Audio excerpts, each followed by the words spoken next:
पिछले कुछ दिन से लेपर्ड या जिसे हम तेंदुआ भी कहते हैं उसने जम्मू के लोगों को खासा डरा के रखा हुआ है। कल जम्मू में एक इंसिडेंट भी हुआ। पॉश लोकेलिटी में एक व्यक्ति को लेपर्ड ने बुरी तरह से घायल कर दिया। इसके पीछे का कारण जानेंगे। इस पर बात करने के लिए हमारे साथ हैं chief wildlife warden mister Suresh Kumar Gupta ji. ये लेपर्ड्स बार बार क्यों आ रहे हैं, इसके पीछे क्या कारण है? देखिए, आप जानते हैं कि जम्मू जो है इसके सराउंडिंग जो है फॉरेस्ट एरियाज़ हैं। रामनगर रख जिसको मांडा जा वाइल्ड लाइफ सेंचुरी रामनगर कहते हैं, और तवी के दूसरी साइड बहु कंजर्वेशन रिजर्व है। ये वाइल्ड लाइफ एरियाज़ हैं और लेपर्ड्स जो हैं यहाँ शुरू से उनकी हैबिटेट रही है। और इसी बात से ही जम्मू का नाम भी है, राजा जम्बूलोचन ने रखा था, क्योंकि उन्होंने शेर और बकरी को यहाँ इकट्ठे पानी पीते हुए देखा था। तो लेपर्ड यहाँ का बाशिंदा है, वो यहाँ आसपास ही रहता है। ये है कि पहली बार यह सिटी सेंटर के अंदर हमें इसकी रिपोर्ट आ गई है। तो वो इसके बहुत सारे कारण हो सकते हैं, क्योंकि हो सकता है कि वहाँ कोई स्ट्रे डॉग्स जो हैं उन्होंने इसको कहीं पीछे लगे हों, तो ये तवी की तरफ पानी के लिए जा रहा हो तो वहाँ से भटकता हुआ इधर आ गया हो। ये भी हो सकता है कि कोई इस एरिया में लेपर्ड है, उसके लेपर्डस के बच्चे हो गए हैं पिछले 1-2 साल से, वो बड़े हो गए हैं, और जब ये बड़े होते हैं तो नई टेरिटरी ढूंढते हैं। तो कोई उनमें से ये कोई नई टेरिटरी की तलाश में निकला हो, तो मोस्ट प्रॉब्ली इसी तरह का कोई चांस लगता है। जहाँ से ये लेपर्ड आ रहे हैं, क्या उनको वहाँ पर उनका नेचुरल फूड नहीं मिल रहा? बिल्कुल आपने ये ठीक इसको समझा। आज कल जो है डेवलपमेंट का इतना ज़्यादा बूम चल रहा है। आप देख रहे हैं ह्यूमन पॉपुलेशन भी काफ़ी बढ़ गई है, हमारे डोमेस्टिक एनिमल्स की भी बढ़ी है, और प्रेशर सारा नेचुरल रिसोर्सेज में, जिसमें फॉरेस्ट एक मेन चीज़ है। और फॉरेस्ट की जब डिग्रेडेशन होती है तो इनका हैबिटेट का लॉस होता है, हैबिटेट इनकी वीक होती है। तो जब इनकी हैबिटेट वीक होगी तो इनको वहाँ जब वहाँ फूड या जो भी इनकी नेसेसिटीज़ हैं उनकी कमी होगी, तो ये बाहर की तरफ निकलेंगे।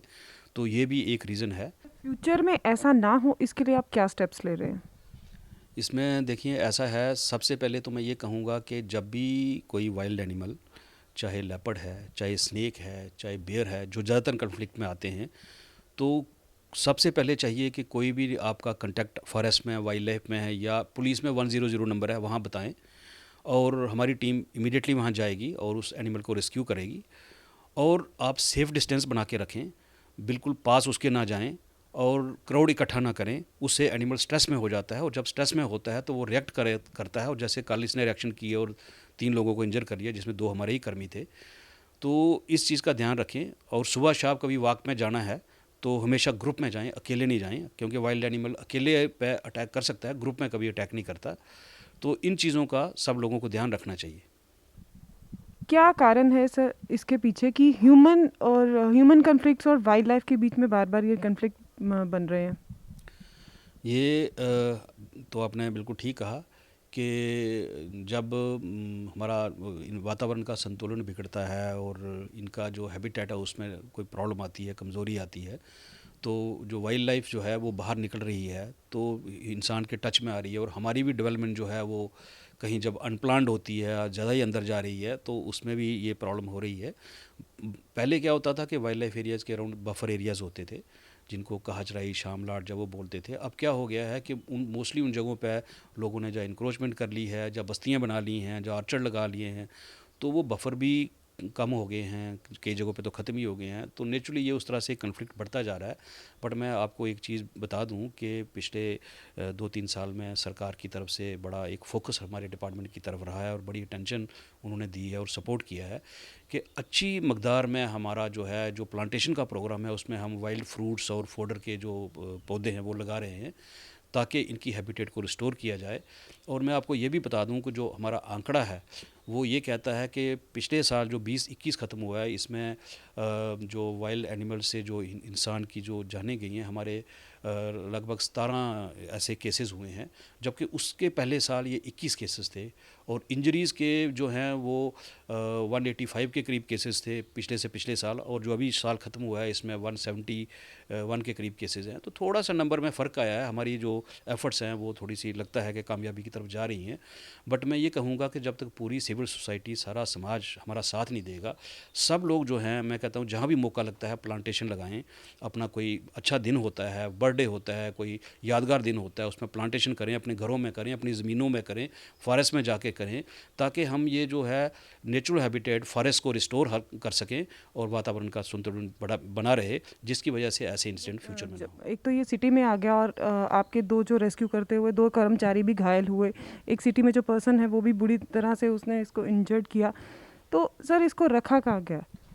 देखिए, आपको मैं बताऊं कि सबसे पहले तो ये आपको पता है कि जब ये ग्रीन बेल्ट में वहाँ एक शेड में जाके इसने शेल्टर ले ली और लोग बड़े इकट्ठे हो गए, वहाँ पे मॉब हो गया, सारी गाड़ियाँ रुक गई और कुछ लोगों ने जो है इस पर जो छोटे छोटे जो स्टोन्स होते हैं, पेबल्स फेंकना शुरू कर दिए, चिल्लाना शुरू कर दिया।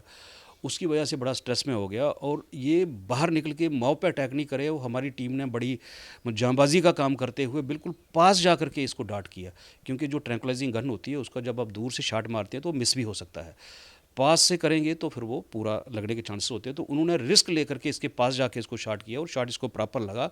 अब चूंकि वो इंजेक्शन होता है, वो अंदर मसल में जाता है, फिर वो उसको बॉडी में ऑब्जॉर्व होता है, उसके बाद ये बेहोश होता है, तो उसमें थोड़ा टाइम लगता है। तो जब टाइम लगता है तो इस दौरान जब लोगों ने इरिटेट किया तो इसने वापस जो है रिएक्शन किया, वापस रिटेलिएट किया, जिसमें हमारा एक कर्मी जो है वो उसको इसने दबोचा, दूसरे डंडे से उसको छुड़ाया तो उसी पे ये झपटा।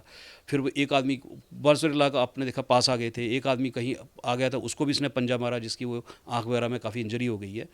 तो इस तरह से जो है 3 लोग इसमें ज़ख्मी हो गए, 2 हमारे कर्मी थे। और उसके बाद जो है फिर हमारी जो है बाकी टीम ने जो है इसको फिर दूसरा डार्ट लगाया, फिर इसको एक हमारा जो होता है टैडपोल करके एक इंस्ट्रूमेंट होता है, उससे भी इसको जो जकड़ा और उसके बाद नेट डाल के इसको कंट्रोल किया और फिर हम इसको रेस्क्यू करके लाए। और नॉर्मली जैसे रेस्क्यू करते हैं जानवरों को, फिर हम उसको थोड़ा ऑब्जर्व करते हैं और जब वो ठीक लगता है तो उसको नेचर हैबिटेट में उसको रिस्टोर कर दिया जाता है। इसके अलावा भी सर कोई और लेपर्ड है जो आसपास जंगलों में घूम रहे हैं? देखिए, ऐसा है कि इनका कोई इस तरह से हम नहीं कह सकते जिस तरह के इंसान है या डोमेस्टिक एनिमल है कि उनका फ़िक्स एक जगह होती है। तो एनिमल्स के लिए तो जैसे आप जानते हैं कि हमारा जे.एंड.के में लगभग 48% एरिया जो फॉरेस्ट एरिया है, ठीक है? तो फॉरेस्ट इनके घर हैं, ये मतलब नेचुरल ने, प्रकृति ने इनको वहाँ बसाया है, तो खुले में ये आराम से घूम रहे हैं। लेकिन एक चीज़ मैं आपको बता दूं, मोस्टली क्या होता है जब विंटर सवेर होता है तो ये नीचे आ जाते हैं। तो अब चूंकि अब ये रिट्रीट हो रहा है, समर आ रहा है, तो ये मुझे लगता है कि ये आस्ता आस्ता ये पहाड़ों की तरफ चले जाएंगे और ये इस तरह का जो इंसिडेंट हुआ है, ये आगे जो स्ट्रेस जो इस तरह की जो कम हो जाएगी। ये वही जगह है जहां से कल लेपर्ड को रेस्क्यू किया गया। उस लेपर्ड ने एक व्यक्ति के साथ साथ वाइल्ड लाइफ के 2 कर्मचारियों को घायल कर दिया। हमारी chief wildlife warden mister Suresh Kumar Gupta से बात हुई। उन्होंने हमें बताया कि जब भी कभी ऐसी सिचुएशन हो, कोई वाइल्ड जानवर शहर की तरफ आ जाए, तो उस सिचुएशन में पैनिक ना हो, डिस्टेंस बनाकर रखिए और ना ही उस जानवर पर पथराव या कुछ ऐसा क्रिएट करे जिससे वो भी डर के मारे आप पे अटैक कर दे। कैमरामैन भुजिंदर खजूरिया के साथ मैं Neetu Singh, JK news today, Jammu.